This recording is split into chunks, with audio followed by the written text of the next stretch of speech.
అందరికీ నమస్తే. తెలంగాణలో ఉన్నటువంటి ఎమ్మెల్యేలకి రోజు రోజుకి కొంచెం పరేషాన్లో పడిపోతా ఉన్నారు, టెన్షన్ పడతా ఉన్నారు అనేది మాత్రం క్లియర్గా కనపడతా ఉన్నది. ఓ నెల అయిపోతే ఎమ్మెల్యేలే కదా, ప్రజాప్రతినిధులు మెయిన్ వాళ్ళే కదా. సాధారణ ఎన్నికలలో మనం ఒక ఎమ్మెల్యేని గెలిపించాలి, ఆ నియోజకవర్గానికి ఎమ్మెల్యేనే బాస్. ఏదేమైనా కానీ మనకు ముఖ్యమంత్రి గారు టీవీలలో కనపడతాడు, ఫోన్లో కనపడతాడు తప్ప డైరెక్ట్గా కనపడడు. ఓ సంవత్సరానికి ఒకసారి ఏదైనా మన జిల్లాకు వచ్చినా కూడా మనల్ని కనీసం చూడడానికి కూడా అవకాశం ఉండదు. సో ఇదంతా కూడా తెలుసు. ఇక మంత్రులు కూడా అంతే, మంత్రులు కూడా వస్తే మహా అయితే మన నియోజకవర్గానికి సంవత్సరానికి ఒకసారో లేకపోతే 6 నెలలకు ఒకసారి వస్తారో, వాళ్ళతో కూడా మాట్లాడడానికి కుదరదు. కానీ ఎమ్మెల్యే మాత్రానికి ఖచ్చితంగా ఇక మన నియోజకవర్గమైనటువంటి మనిషే కాబట్టి, సొంతగా ఎప్పటి నుంచో పరిచయాలు ఉంటాయి కాబట్టి, ఇక ఎమ్మెల్యే అంటే ఆయన ఫ్యామిలీనో లేకపోతే ఆయన కానీ గతంలో 2-3 సార్లు ఎటు తిరిగైనా సరే ఒక 15 నుంచి 20 సంవత్సరాల అనుబంధం ఆ నియోజకవర్గంతో ఉంటారు. ఎంతో మంది బంధువులు కానీ స్నేహితులు కానీ ఉంటారు. వాళ్ళంతా కూడా ఏదైనా ఇంట్లో పెళ్లి జరగాలన్నా, ఫంక్షన్ జరిగినా, చావైనా, దినమైనా, ఏ కార్యం అయినా సరే ఎమ్మెల్యేకి ఇన్విటేషన్ ఖచ్చితంగా ఇవ్వాల్సిందే. ఆ గ్రామంలో ఎవరింటికి పోకపోయినా కానీ ఎవరో మెయిన్ ఒక్కళ్ళని ఉంటారు కదా ఒక గ్రామానికి, ఆయన పిలిస్తే కంపల్సరీ ఎమ్మెల్యే రావాల్సిందే. ఇప్పుడు అట్లా కూడా పోతా ఉన్నారు. అసలుకే ఎండాకాలం ఎక్కువగా పెళ్లిళ్ళు జరుగుతాయి. కానీ పోతే అక్కడికి ఎమ్మెల్యేలని చాలా క్వశ్చన్స్ అడుగుతా ఉన్నారట. సార్ నాకు ఇంకా రేషన్ కార్డు రాలేదు, సార్ నా పేరు ఇందిరమ్మ ఇండ్లలో రాలేదు, నా చూడండి సార్ మొత్తం గుడిసే, కానీ ఆయన పెంకుటిల్లు ఆయనకు వచ్చింది సార్, నాకంటే ఆయన కొద్దిగా బెటరే సార్. సార్ నాకు ఇంకా రేషన్ కార్డు రాలేదు సార్, వస్తుందని చెప్పి ఎప్పుడో చెప్పిర్రు, నాకు ఇంకా రేషన్ కార్డు రాలేదు సార్. 2500 ఇస్తామని చెప్పారు కదా సార్, ఎప్పుడు ఇస్తారు మహిళలు?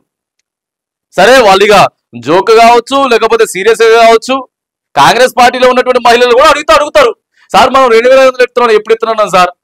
ఇట్లా ఇబ్బందులు పడతా ఉన్నారు, ఇబ్బందులు పడతా ఉన్నారు. ఆ విషయం మొత్తం కూడా తెలుసు. ప్రెజర్ కూడా తీసుకొచ్చిరట ప్రస్తుతం ప్రభుత్వం మీద.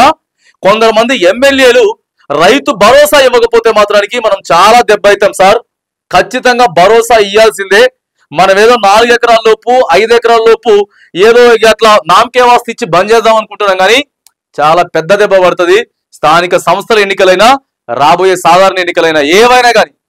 ఎందుకంటే గత ప్రభుత్వం 2 టర్ములు బాజాప్తో పర్ఫెక్ట్ ఇచ్చింది. ఆ ఎఫెక్ట్ మన మీద పడుతూ ఉన్నది, మీ మీద పడడం, తద్వారాగా మమ్మల్ని డైరెక్ట్ గా నిలదీసి అడుగుతా ఉన్నారు అనేది ఖచ్చితంగా ఎమ్మెల్యేలంతా కూడా కొంత ఆలోచనలో ఉన్నారు. ఎట్లా ఏమైతున్నది, పథకాలు సరిగా వస్తలేవు. ఇప్పుడు ఏదైనా ఎమ్మెల్యే ఉంటే, ఇదే వీళ్ళు కాంగ్రెస్ లో ఉంటే గతంలో 15 ఎకరాలు ఉన్నా కూడా రైతు బంధు బాగా చెప్తా తీసుకున్నారు. 15/5 75,000 రూపాయలు తీసుకున్నారు ప్రతి టర్మ్. వీళ్ళకి రాకపోగా అనేక మంది రైతులకు రాకపోవడం పెద్ద మైనస్ అయిపోయింది. రైతులు అడుగుతున్నారండి, ఇలా బయటికి పోతే అడుగుతున్నారు.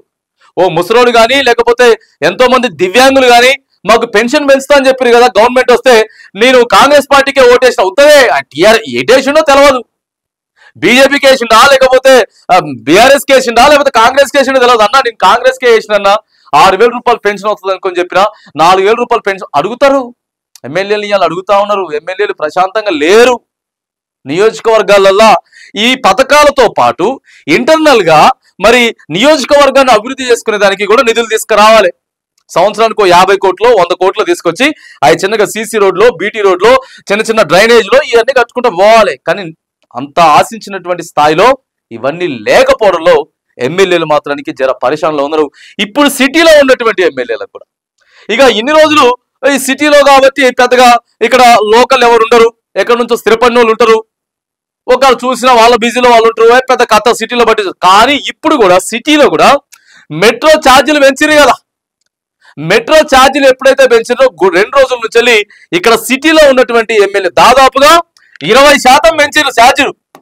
20% పెంచారు. ఫర్ సపోజ్ ఒక 35 రూపీస్ ఉందనుకోండి, అది 70 రూపాయలు అయిపోయిందట. ఇట్లా రకరకాలుగా ఛార్జీలు పెరిగి 25 రూపాయలు ఉంటే అది కాస్త 40 రూపాయలు అవుతున్నటువంటి సందర్భం. ఇట్లా 20% మెట్రోలు. ఇప్పుడు మెట్రో ఎంతమంది ప్రజలంతా కూడా మెట్రోని యూజ్ చేసుకుంటా ఉన్నారు. కింద మొత్తం ఇదంతా ఉంది. సో కాబట్టి ట్రాఫిక్ ఎక్కువైపోతా ఉంది. కాబట్టి ఇట్లా ఇంటర్నల్ గా ఇక్కడ ఉన్నటువంటి ఇక్కడ ఎక్కువ కొద్దిగా బీఆర్ఎస్ వాళ్ళే ఉందనుకోండి, కానీ కాంగ్రెస్ వాళ్ళు ఎక్కువ క్వశ్చన్ చేసేటటువంటి అవకాశం అయితే ఉంటుంది. ఎందుకంటే మారిండ్రుగా కొంతమంది, పటాన్ చెరువు మారిండ్రు, తర్వాత ఖైరతాబాద్ మారిండ్రు, ఇట్లా ఒక ముగ్గురు నలుగురు సిటీలో ఉన్నటువంటి నాయకులు కూడా మారింది కాబట్టి వీళ్ళందరికీ మాత్రం కొత్త టెన్షన్స్ రాబోతా ఉన్నాయి.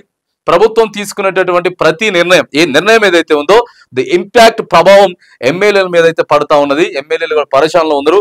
కొంతమందిగా బయటికే సార్ ఇట్లా కాదు అట్లా చేయాలి, ఎట్లా కాదు ఇట్లా సార్ అసలు పోలేకపోతా ఉన్నాం, బయటికి బాగా ప్రెజర్ అవుతా ఉన్నది. ఒకవేళ ఇంటర్నల్ గా లోపల కూర్చొని ఉన్నా, క్యాంప్ ఆఫీస్ లో ఉన్నా కూడా ప్రజలు వస్తున్నారు, అడుగుతా ఉన్నారు, చాలా ఇబ్బందులు అవుతా ఉన్నాయి అని చెప్తున్నటువంటి సందర్భం అయితే మరి తెలంగాణలో నడుస్తున్నట్లు సోషల్ మీడియాలో అయితే మరి ఇట్లాంటి కొంచెం హల్చల్ అయితే అవుతా ఉన్నాయి. మరి ఎమ్మెల్యేలు కూడా ఇక ఒకరి తర్వాత ఒకళ్ళు అయితే మాత్రానికి జిల్లా మంత్రి గారికి కానీ అవసరమైతే ముఖ్యమంత్రి గారి అపాయింట్మెంట్ దొరికితే సార్ ఇట్లుంది సార్ పరిస్థితి, మనం ఇట్లనే ఇక కళ్ళు మూసుకుంటే ఇంకొక 3 ఏళ్ళు మాత్రానికి చాలా ఇబ్బందులు అయ్యేటటువంటి పరిస్థితులు అయితే ఉందని చెప్పేసి మరి తెలంగాణలో అధికార పార్టీ కాంగ్రెస్ పార్టీలో ఉండే ఎమ్మెల్యేలు మాత్రానికి కొద్దిగా టెన్షన్ లో మాత్రం ఉన్నట్లయితే మాత్రానికి సో కనబడతా ఉన్నది.